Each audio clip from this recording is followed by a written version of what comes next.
तुकाराम मुंढेंच्या रडारवर आता राज्यातल्या अंगणवाड्या आल्यात। अंगणवाडी शाळेतले पोषण आहाराकडे आता मुंढेंनी आपला मोर्चा वळवलाय।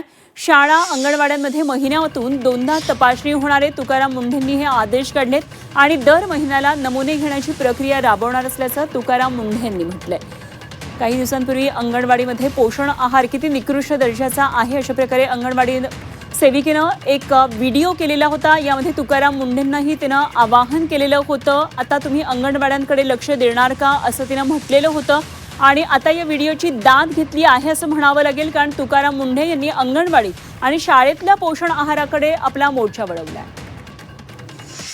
बॅलन्स डाएट इज फूड ही जी ऑर्डर काढली गेली त्याचा पहिला पार्ट आहे। दुसरा पार्ट इन्स्पेक्शनचे कंटिन्यूअस राहणार आहे।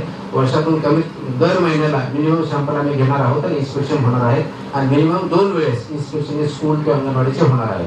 तर काही याच्यामध्ये लॅक्टोन होतं आमच्या टार्गेटमध्ये, ते आम्ही ऑलरेडी इन्क्लूड केलेलं आहे। इथून पुढे ती कारवाई संपू राहणार।